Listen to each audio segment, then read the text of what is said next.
بالله من الشيطان الرجيم بسم الله الرحمن الرحيم اعوذ باللہ من الشیطان الرجیم بسم اللہ الرحمن الرحیم والذاریات ذروا فالحاملات وقرا فالجاریات یسرا فالمقسمات امرا انما توعدون لصادق۔ آج ہماری تفسیر ہوگی انشاءاللہ سورۃ الذاریات۔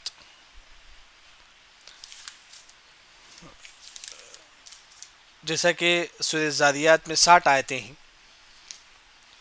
تو انشاءاللہ ہم لوگ آج سورۃ الذاریات کی تفسیر شروع کریں گے۔ سب سے پہلی جو بات ہے کہ سورت کا نام سورۃ الذاریات کس نے رکھا، کیسا رکھا گیا سورت کا نام سورۃ الذاریات؟ ایسا کہ مفسرین کے بعد جو قاعدہ ہے، پہلی آیت میں کوئی مشہور لفظ ہے اسی کو لے کر مفسرین سورت کا نام رکھتے ہیں۔ اس طرح پہلی آیت میں والذاریات کا لفظ آکر ہے، تو اسی کو لے کر مفسرین نے سورۃ الذاریات کا نام رکھ دیا ہے۔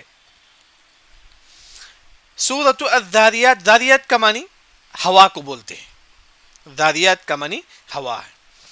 اس کے بعد بسم اللہ الرحمن الرحیم، عبداللہ بن عمر رضی اللہ عنہ فرماتے ہیں کہ ہر سورت سے پہلے بسم اللہ الرحمن الرحیم نازل ہوتا تھا، اس کے بعد سورتیں نازل ہوتی تھی۔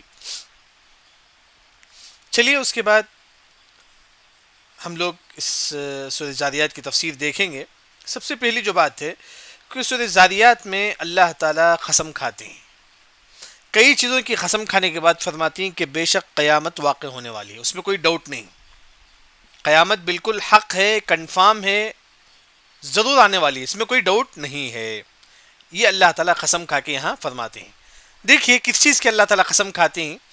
سب سے پہلے ہوا، جب ہوا اڑتی ہے تو کیا ہوتا ہے کہ مٹھی ادھر ادھر چل جاتا ہے، جب ہوا آتی ہے تو مٹھی ادھر ادھر، دھول ادھر ادھر چل جاتا ہے، اسی طرح بادل ادھر ادھر چل جاتا ہے، اس ہوا کی بھی اللہ تعالیٰ قسم کھاتے ہیں۔ دوسرا، وہ جو بادل اپنے اندر پانی کو لے کر رکھتا ہے، اس بادل کی بھی اللہ تعالیٰ قسم کھاتی ہے، جیسے کہ بادل ہے اس میں پانی ہوتا ہے، اس کی بھی اللہ تعالیٰ قسم کھاتی ہے۔ تیسرا، یہ جو شپ جو ہے نا، کیا بولتے ہیں اسے، کشتی جو سمندر میں بڑی آسانی کے ساتھ چلتی ہے، اس کی بھی اللہ تعالیٰ قسم کھاتی ہیں۔ پھر اللہ تعالیٰ قسم کھاتی ہیں فرشتے کی جو اللہ کے حکم کے مطابق کام کرتے ہیں۔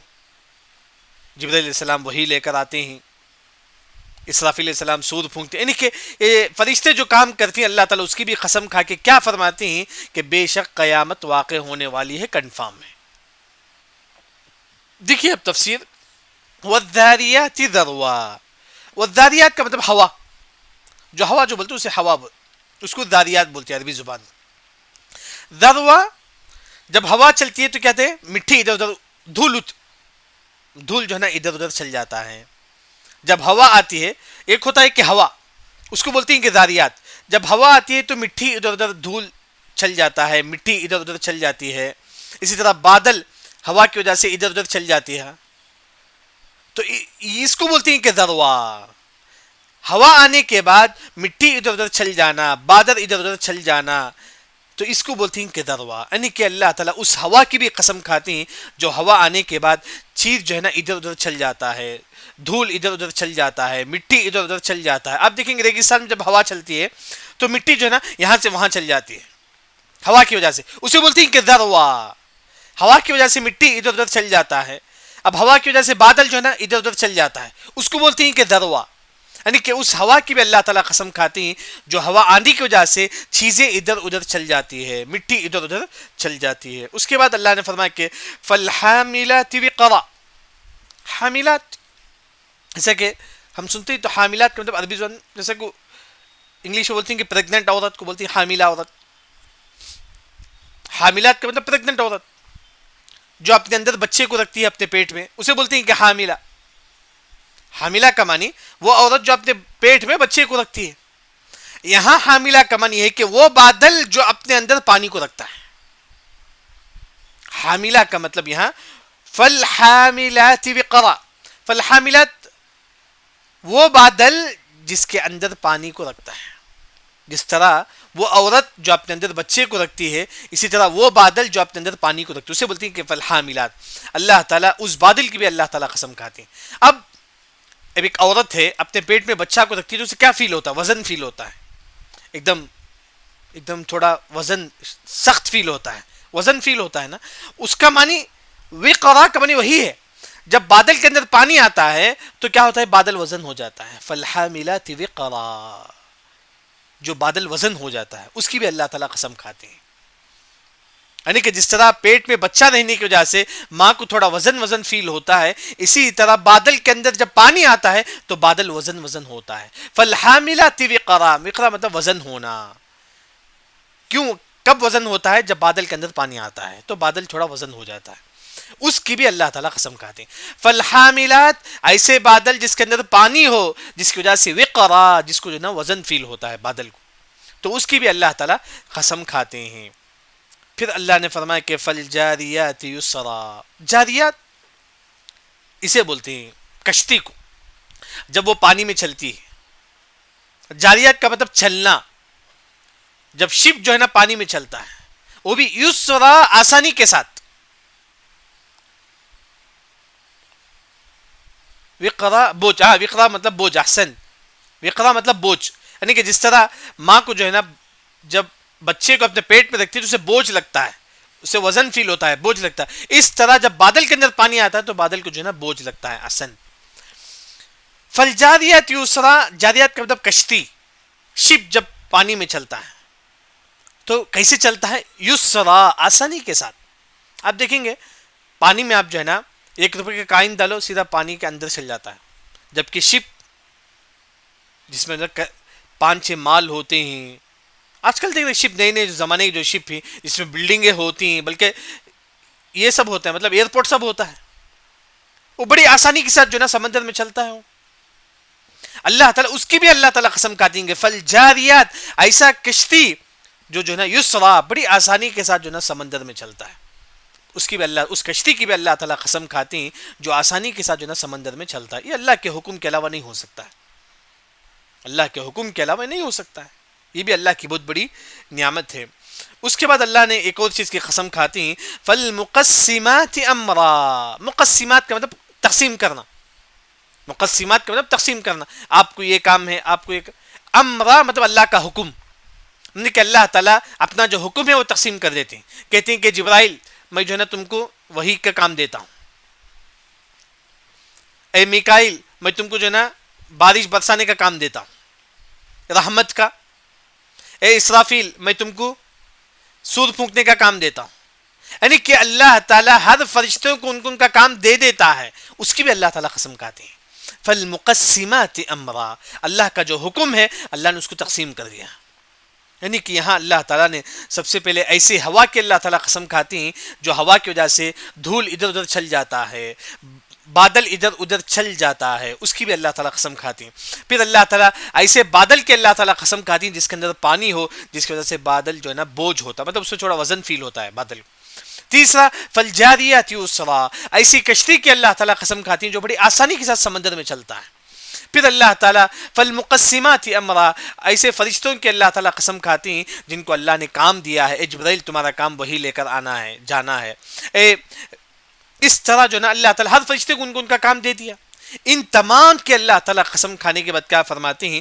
انما توعدون لصادق، انما بے شک، توعدون جس کا تم سے وعدہ کیا گیا تھا، لصادق وہ ہونے والا. صادق مطلب سچ، جیسے کہ ہم بولتے ہیں کہ سچ، یعنی کہ اللہ نے جو وعدہ کیا ہے وہ سچ ہونے والا ہے. کیا وعدہ اللہ نے کیا ہے؟ قیامت، قیامت آنے والا. اللہ نے اس کا وعدہ کیا ہے، وہ بالکل ہونے والا ہے، کنفرم ہے، اس میں کوئی شک ہی نہیں ہے.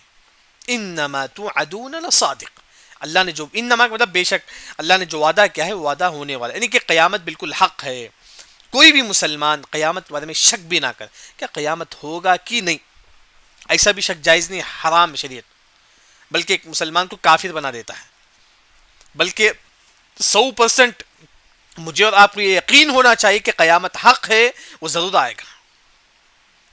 وہی اللہ نے فرمایا کہ قسم کھا کے اللہ تعالیٰ فرماتی کہ بے شک قیامت آنے والا ہے، کنفرم ہے. پھر اللہ نے فرمایا کہ وَإِنَّ الدِّينَ لَوَاقِعٌ، بے شک، وہ ان مطلب بے شک، دین کا مطلب بدلہ دینا، نیکی کا بدلہ اللہ تعالیٰ دے گا، برائی کا بدلہ اللہ تعالیٰ دے گا، یہ کب؟ قیامت کے دن۔ یہ بھی اللہ نے فرمایا کہ یہ تم کو اچھائی برائی کا بدلہ بھی جو ہے نا واقع ہونے والی ہے، تم جو بھی عمل کرتے ہو اس کا بدلہ تم کو دیا جائے گا، یہ بالکل واقع ہونے والا ہے، ہر مسلمان کو اس پر ایمان لانا واجب ہے۔ یعنی کہ اللہ تعالیٰ قسم کھانے کے بعد اللہ تعالیٰ فرماتی ہیں کہ قیامت واقع ہونے والی ہے، تمہارا حساب و کتاب، تمہارا جو نیکی اور برائی کا بدلہ بھی اللہ تعالیٰ جو ہے نا ضرور اللہ تعالیٰ دیں گے۔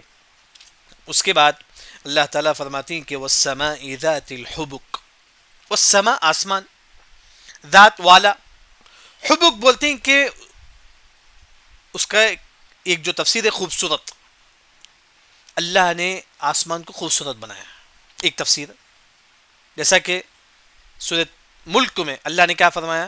کسی کو یاد ہے کہ اللہ نے آسمان کو خوبصورت بنایا، مزین بنایا؟ سورۃ ملک میں کون سی آیت ہے؟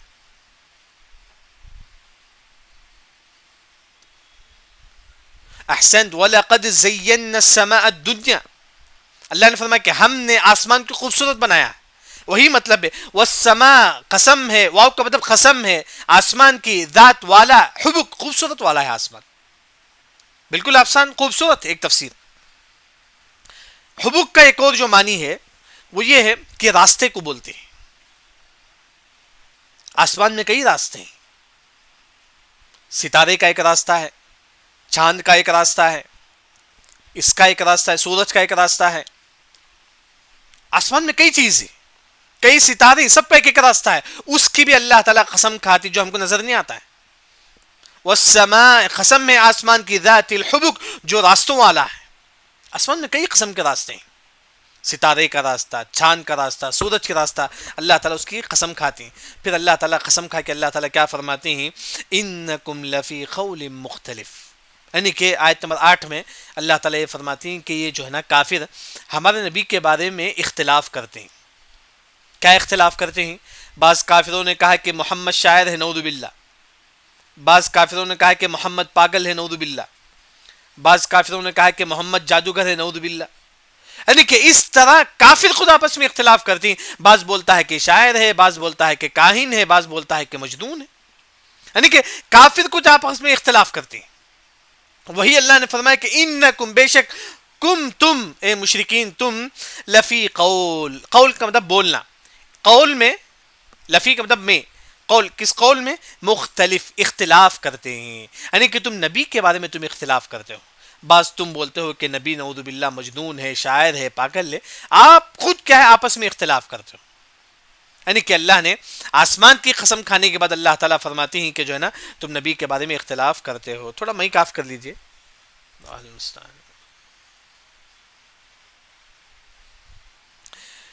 انکم لفی قول مختلف۔ اس کے بعد اللہ نے فرمایا کہ یؤفک عنہ من افک، یؤفک، گمراہ کرنا، اللہ گمراہ کر دیتا ہے اس بندے کو، من افک، جو گمراہ ہو گیا، یعنی کہ اگر ہم خود گمراہ ہو جائیں گے تو اللہ ہم کو گمراہ کر دے گا، وہ مطلب ہے۔ جیسا کہ اللہ نے سورہ صف کے اندر فرماتے ہیں فَلَمَّا زَاغُوا أَزَاغَ اللَّهُ قُلُوبَهُمْ، اگر آپ خود ٹیڑے ہو جائیں گے تو اللہ تعالیٰ آپ کو ٹیڑے بنا دے گا، اگر آپ خود گمراہ ہو جائیں گے تو اللہ تعالیٰ آپ کو گمراہ کر دے گا، وہ مطلب ہے۔ جیسا کہ عبداللہ بن عباس رضی اللہ عنہ فرماتے ہیں کہ یؤفک عنہ من افک کا معنی اللہ اس کو گمراہ کر دیتا ہے جو گمراہ ہو گیا، یعنی کہ اللہ نے ہم کو بتا دیا کہ نیکی کا راستہ ہے، برائی کا راستہ ہے، اب مجھے اور آپ کو چوائس کرنا ہے، اگر ہم نیکی کے راستے پہ چلیں گے تو اللہ تعالیٰ ہم کو نیکی آسان کر دے گا، اگر کوئی انسان برائی کے راستے پہ چلتا ہے یؤفک عنہ من افک، وہ خود نے برائی کا راستہ اختیار کیا، اللہ اس کو بھی گمراہ کر دیتا ہے، یعنی کہ ہمارے اوپر ڈیپینڈ ہے ہم کس راستے پہ چلتے ہیں، اگر ہم اچھائی کے راستے پہ چلیں گے اللہ تعالیٰ ہم کو ہدایت دے گا، اگر ہم برائی کے راستے پہ چلیں گے تو اللہ تعالیٰ گمراہ کر دے گا۔ وہی اللہ نے فرمایا کہ یؤفک عنہ، اللہ اس کو گمراہ کر دیتا ہے، من افک، جو گمراہ ہو گیا، جو گمراہ ہو گیا اللہ اس کو گمراہ کر دیتا ہے۔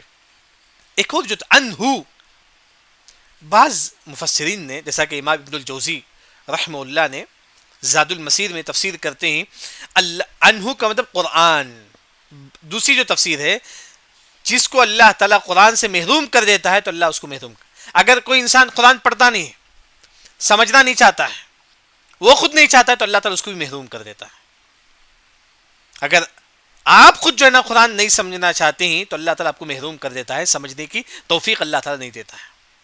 دوسری جو تفسیر ہے، یعنی کہ انسان یہ چاہتا ہے کہ میں قرآن نہیں پڑھوں گا، اب اس کے سمجھنے کے واسطے کیوں ٹائم نکالنا ہے، کیوں آدھا گھنٹہ 1 گھنٹہ نکالنا ہے دن میں. وہ قرآن سمجھنے کی کوشش نہیں کرتا ہے. اگر آپ خود قرآن سمجھنے کی کوشش نہیں کریں گے تو اللہ تعالیٰ آپ کو گمراہ کر دے گا، اللہ تعالیٰ آپ کو گمراہ کر دے گا. یعنی کہ دوسری جو اسی وجہ سے مفسرین نے کہا کہ اس دنیا کا سب سے بڑا گناہ یہ ہے کہ قرآن نہیں سمجھنا. قرآن سمجھ کر نہ پڑھنا یہ دنیا کا سب سے بڑا گناہ ہے. اسی وجہ سے عبداللہ بن عباس رضی اللہ عنہ فرماتے ہیں لو طہرت قلوبنا ما شبعت من کلام ربنا. اگر ہمارا دل پاک ہے تو اللہ تعالیٰ ہم کو قرآن پڑھنے کی سمجھنے کی توفیق دے گا. اگر ہمارا دل پاک نہیں ہے تو انسان قرآن سمجھے گا نہیں، پڑھے گا نہیں.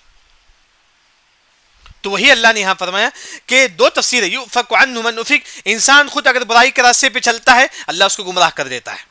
ایک اور جو تفسیر ہے وہ یہ کہ اگر آپ قرآن نہیں پڑھیں گے، قرآن سمجھنا چھوڑ دیں گے تو اللہ تعالیٰ آپ کو جو ہے نا قرآن سے دور کر دیتا ہے. اگر ہم خود قرآن سے دور ہو جائیں گے اللہ تعالیٰ ہم کو دور کر دے گا قرآن سے. تو وہی اللہ نے فرمایا کہ یؤفک عنہ من افک. اس کے بعد اللہ نے فرمایا کہ قتل الخراصون. قتل مطلب لعنت کے معنی میں، قتلہ مطلب لعنت ہے کن لوگوں پر؟ الخراصون، جو ہے نا جھوٹی باتیں بولتے ہیں. یہ اصل کن لوگوں کے بارے میں؟ جن لوگوں نے کہا کہ محمد پاگل ہے، نعوذ باللہ. کافروں نے کہا کہ محمد پاگل ہے، شاعر ہے، مجنون ہے. اللہ نے ان لوگوں کے بارے میں فرمایا کہ قتل، ان پر لعنت ہو.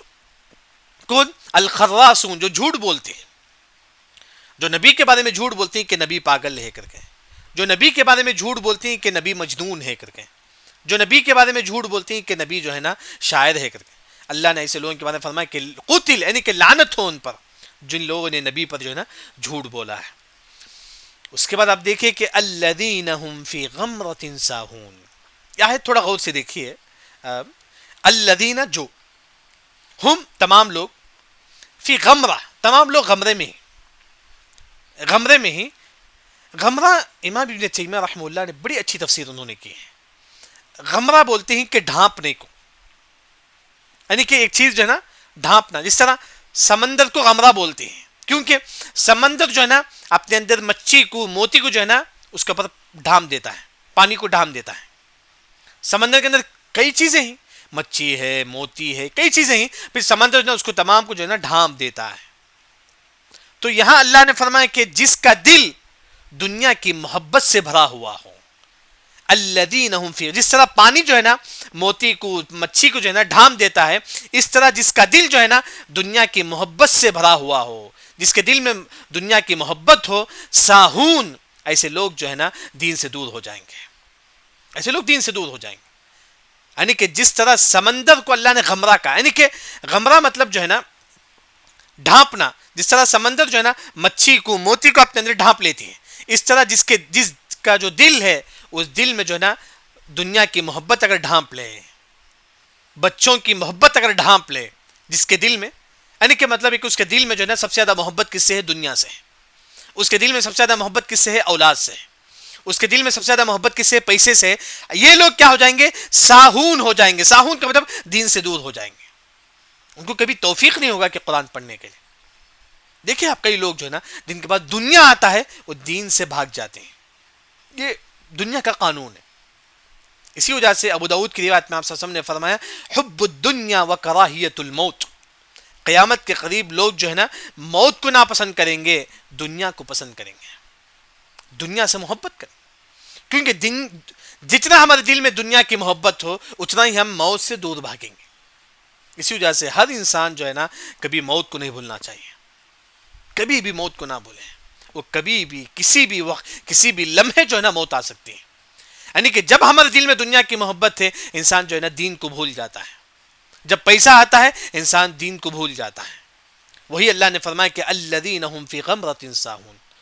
جو انسان کے دلوں میں دنیا کی محبت ہے وہ انسان ساہون، دین سے دور ہو جاتا ہے، نماز سے دور ہو جاتا ہے، قرآن حدیث پڑھنے سے دور ہو جاتا ہے. کیوں؟ اس کے پاس پیسہ ہے، سب کچھ ہے. الذین هم فی غمرۃ ساہون. غمرہ کو سمجھنے کے لیے بعض مفسرین نے فرمایا کہ غمرۃ الموت، موت جب آ جاتی ہے انسان کے اندر، جو انسان کس طرح بے ہوش ہو جاتا ہے، پورے جسم میں جو ہے نا موت کے سکرات، موت کے جو ہے نا تکلیف اس کے پورے جسم میں چھا جاتا ہے، انسان کے پورے جسم میں موت کی تکلیف چھا جاتا ہے. اس طرح اس کے پورے دل میں جو ہے نا دنیا کی محبت آ جاتی ہے، اس طرح اس کے دل میں پورا کا پورا جو ہے نا اولاد کی محبت آ جاتی ہے، جس کی وجہ سے ساہون وہ دین سے دور ہو جاتا ہے. ساہون کا ایک اور جو مطلب ہے بھول جانا، ساہون کا ایک اور مطلب بھول جانا، یعنی کہ جو انسان دنیا سے محبت کرتا ہے وہ اللہ کو بھول جاتا ہے، اللہ کو بھول جاتا ہے، دین کو بھول جاتا ہے.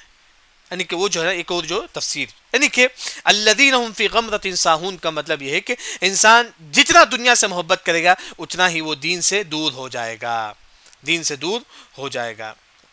اس کے بعد اللہ نے فرمایا کہ یسألون ایان یوم الدین، یسألون وہ سوال کرتے ہیں، ایان متی یوم الدین، قیامت کا دن کب ہے،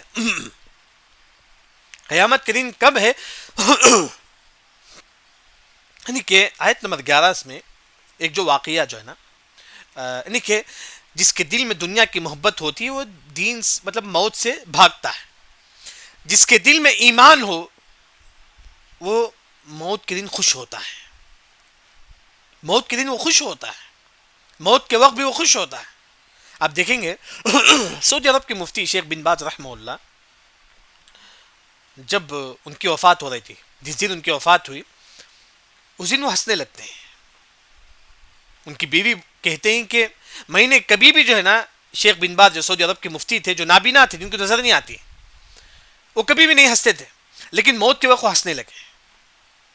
پھر انہوں نے کہا کہ وجوہ یومئذ ضاحکۃ مستبشرہ وجوہ یومئذ علیہا، یعنی کہ نیک لوگوں کا چہرہ ہمیشہ ہمیشہ خوشی خوشی جو ہے نا کھلتا رہے گا، ہمیشہ خوشی خوشی. یعنی کہ انہوں نے موت کے وقت ہنسنے لگے، انہوں نے کہا کہ ضاحکۃ مستبشرہ، یہ ہنستے رہیں گے نیک لوگ، ان کو اللہ تعالیٰ جنت کی خوشخبری دیں گے. یہ آیت پڑھتے ہیں وہ موت کے وقت، موت کے وقت یہ آیت پڑھتی ہیں.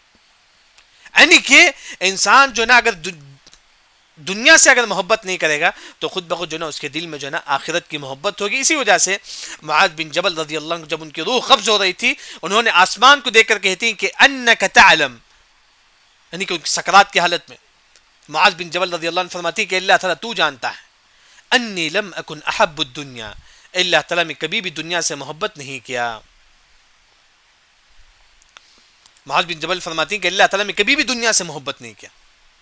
یعنی کہ جو انسان دنیا سے محبت نہیں کرے گا، آخرت سے محبت کرے گا، اسے موت کے وقت آسانی ہوگی، بلکہ وہ خوشی خوشی جو ہے نا اللہ سے ملنے کو جو ہے نا خواہش کرے گا.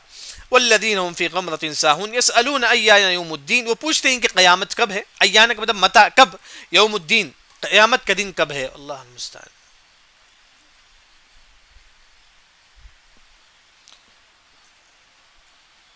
یسألون ایان یوم الدین، وہ پوچھتے ہیں کہ قیامت کا دن کب ہے. تو اللہ نے فرمایا کہ یومہم علی النار یفتنون، یہ وہ دن ہے، یومہم جس دن، علی النار آگ پر، یفتنون عذاب دیا جائے گا ان کو. یفتنون کا مطلب عذاب دینا، یعنی کہ کل قیامت کی اللہ تعالیٰ کافروں کو جو ہے نا آگ پر جو ہے نا اللہ تعالیٰ عذاب دے گا. یفتنون کا مطلب عذاب دینا. یفتنون کا اصل معنی جو بولتے ہیں، آپ دیکھیں گے زیور، وہ سونا جو ہوتا ہے اسے انگار میں ڈال کے پگھلاتے ہیں فرسٹ، اس کے بعد اس سے زیور بنایا جاتا ہے نا. بنگڑی ہے، اسے اس کے سونے کو سب سے پہلے انگار میں پگھلایا جاتا ہے، پھر اس کو شیپ دیا جاتا ہے. جب انگار میں پگھلاتے ہیں اسے بولتے ہیں کہ یفتنون. جس طرح سونے کو اللہ تعالیٰ انگار میں پگھلاتا ہے، اس طرح اللہ تعالیٰ کافروں کو اللہ تعالیٰ جہنم میں پگھلائے گا.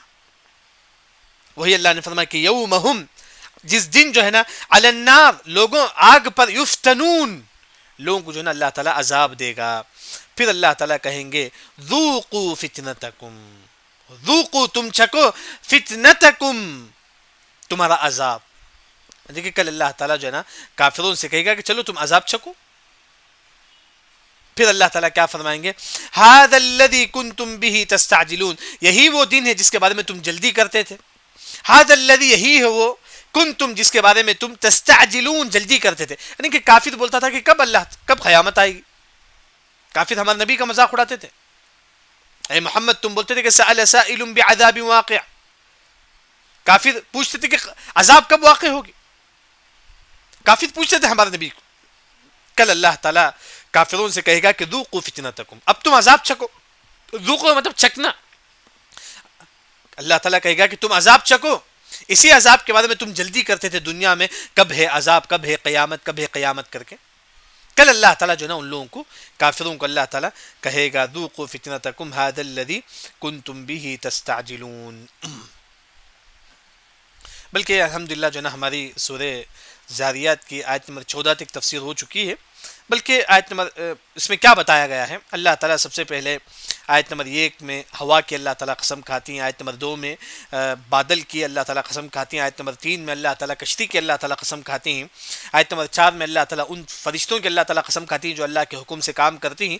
پھر اللہ نے فرمایا کہ بے شک قیامت واقع ہونے والی, اس میں کوئی شک نہیں ہے. بے شک حساب و کتاب کا دن بھی جو ہے نا ہونے والا ہے, اس میں بھی کوئی شک نہیں ہے. پھر اللہ تعالیٰ قسم کھاتی ہیں آسمان, جو خوبصورت آسمان ہے. پھر اللہ تعالیٰ فرماتی ہیں کہ قسم کھا کے کہ جو کافر ہمارے نبی کے بارے میں اختلاف کرتے ہیں, بعض کافر بولتا ہے کہ محمد پاگل ہے, نعوذ باللہ, ایسا بولتے ہیں, نعوذ باللہ. پھر اللہ نے آیت نمبر 6 میں اللہ نے یؤفکو مطلب گمراہ کرنا, یعنی کہ عبداللہ بن عباس رضی اللہ عنہ فرماتی ہیں جو انسان گمراہ ہو گیا اللہ اس کو گمراہ کر دیتے ہیں. اگر ہم خود برائی کے راستے پہ چلیں گے اللہ ہم کو گمراہ کر دے گا. ایک اور جو تفسیر ہے, جو انسان قرآن سے دور ہوگا اللہ اس کو قرآن سے دور کر دے گا. اگر آپ خود قرآن پڑھنا پسند نہیں کریں گے, سمجھنا پسند نہیں کریں گے, اللہ تعالیٰ آپ کو قرآن سے دور کر دے گا.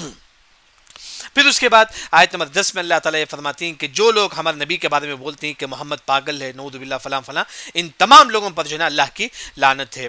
پھر آیت نمبر 11 میں اللہ تعالیٰ فرماتی ہیں کہ جس کے دل میں دنیا کی محبت ہے, اولاد کی محبت ہے, یعنی کہ بلکہ اس کا دل پورا کا پورا گناہوں سے بھرا ہوا ہے, جہالت سے بھرا ہوا ہے, یعنی کہ وہ دل جس کے دل میں قرآن حدیث کا کوئی بھی نہیں ہے, وہ دل جو قرآن حدیث سے دور ہے, ایسے دل کے بارے میں اللہ نے فرمایا کہ ساہون, یہ دین سے دور ہو جائیں گے. کیونکہ ایک انسان جاہل ہے وہ خود بخود جو ہے نا دین سے دور ہو جائے گا. اب دیکھیں گے جن کے پاس قرآن حدیث کی قیمت نہیں ہے وہ کبھی جو ہے نا دین کی مجلس میں نہیں آ بیٹھتے ہیں. ان کو کبھی اہمیت نہیں ہوتا کہ میں خطبے میں پہلے جا کے بیٹھوں, کیونکہ ان کے پاس دین کی اہمیت ہی نہیں. کتنے ہم میں سے ایسے لوگ ہیں جو خطبے کے بعد بیان سنتے ہیں, تراویح کے بعد بیان سنتے ہیں, نہیں, کیونکہ ان کے بعد دنیا ٹارگٹ ہے. کل مجھے دنیا جانا ہے, کمانا ہے, وہ اپنے حساب سے. یعنی کہ کتنے ہم میں سے لوگ جو مجالس میں بیٹھتے ہیں, دین کی حدیث میں مجلس جو قرآن کی چلتی ہے, حدیث کی چلتی ہے, کتنے لوگ بیٹھتے ہیں. یعنی کہ الذین هم فی غمرۃ ساہون, جو انسان جس کے دل میں جتنا دین کی محبت مطلب جتنا دنیا کی محبت ہوگی اتنا ہی وہ دین سے دور بھاگے گا. یعنی کہ اس دنیا کا سب سے بڑا گناہ یہ ہے کہ انسان قرآن سمجھنا چھوڑ دے. جس دن انسان قرآن سمجھنا چھوڑ دیتا ہے سمجھو کہ سب سے بڑا گناہ ہے. بلکہ اللہ نے فرمایا کہ سأصرف عن آیاتی الذین یتکبرون فی الارض بغیر الحق, جو تکبر کرتا ہے اللہ تعالیٰ اس کو قرآن سمجھنے سے محروم کر دیتے ہیں. جو انسان, یہ دنیا کا سب سے بڑا گناہ ہے کہ انسان قرآن سمجھنا چھوڑ دے. اس کے بعد اللہ نے فرمایا آیت نمبر 14 میں, یعنی کہ کتنے جو کافر سوال کرتے تھے کہ قیامت کا دن کب ہے. پھر اللہ تعالیٰ فرماتی ہیں کہ آیت نمبر 13 میں جس دن کافروں کو جو ہے نا آگ میں جو ہے نا ڈالا جائے گا, پھر کہا جائے گا کہ چلو چکو اس آگ کی عذاب, یہی آگ کے بارے میں تم جلدی کرتے تھے, پوچھتے تھے کہ قیامت کب ہے, قیامت کب ہے. وَيَقُولُونَ مَتَى هَذَا الْوَعْدُ إِن كُنتُمْ صَادِقِينَ, کافر ہمیشہ پوچھتے تھے کہ محمد قیامت کب ہے, کب ہے. جب اللہ تعالیٰ کافروں کو جہنم میں ڈالے گا اور کہے گا کہ هَذَا الَّذِي كُنتُمْ بِهِ تَسْتَعْجِلُونَ, یہی وہ دن ہے جس کے بارے میں تم جلدی کرتے تھے اور پوچھتے تھے محمد کو قیامت کب ہے, کب ہے, کب ہے. چلو اب تم جو ہے نا عذاب چکو. یہ الحمدللہ آج ہماری تفسیر